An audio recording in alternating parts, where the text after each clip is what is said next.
Now, we left off talking about yeasts farting, which is where I like to leave most of my conversations, and if you haven't seen parts 1 and 2 yet, now would be a great time to watch those and then head right back here. So, yeast fart carbon dioxide and it tries to float away, but it can't because it gets trapped in this unique web of gluten. Now, gluten isn't something that exists outright, it's actually the result of two proteins joining forces. When we add water to flour, glutenin and gliadin smoosh together, forming something greater than the sum of their parts. This stuff here, gliadin, this is what's harmful to people with celiac disease and wheat allergies. So, gluten, it allows the dough to stretch, but also return to its shape. Once gluten is formed, however, there is a problem. To create a large gluten network, they need to bond with other gluten complexes. But not only are there a few loose ends to attach, they also naturally repel each other. And if 90s high school movies taught me anything, once these cliques are formed, there's little you can do to help them branch out. Luckily, there's a small amount of the enzyme protease, I hope I'm saying that right, that likes snipping these proteins, creating more free ends, but they're still not big fans of each other. Enter salt, sodium chloride. Salt helps create strong gluten bonds that form a vast network, so that in time, it can do this. Gluten balloon experiment, yeah! So you want to take a ball of dough that's made out of 100 grams of bread flour and 65 grams of water and submerge it in cold water. Knead that and you'll see the water starts to get cloudy. That's actually all of the starches in the flour. What we're doing right now is separating the starches from the gluten. Switch out with more cold water as needed until the water runs pretty much clear.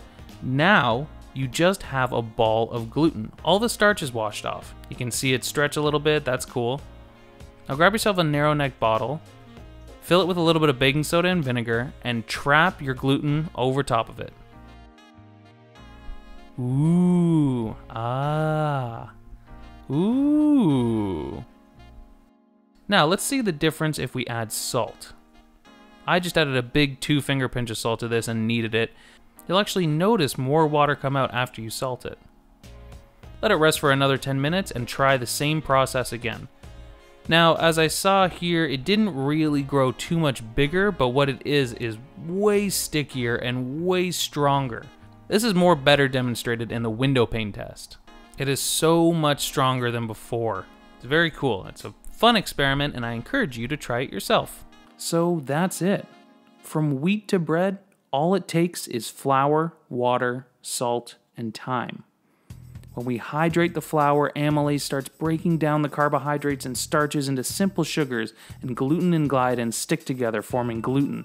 When added, yeast and bacteria start eating the simple sugars, creating carbon dioxide, ethanol, and lactic acid.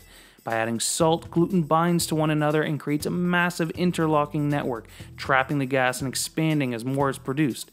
The dough grows, we just help it in the right direction, and then we put it in a hot oven. The gas inside expands rapidly, the heat kills the microbes and boils off the ethanol and extra water. Starches and sugar on the outside of the loaf caramelize and turn brown, all leading to the dramatic and delicious conclusion, worth it. Hey, I hope you enjoyed the video. Remember to like and subscribe and share and comment. We love to hear what you guys have to say. Speaking of which, check us out at SOURJOE Official on any social media and go to SOURJOE.com to sign up for our newsletter. It's got a ton of information and updates and it's great. You should just go and see for yourself. In the meantime, I'm Aaron Brandolino. Happy baking.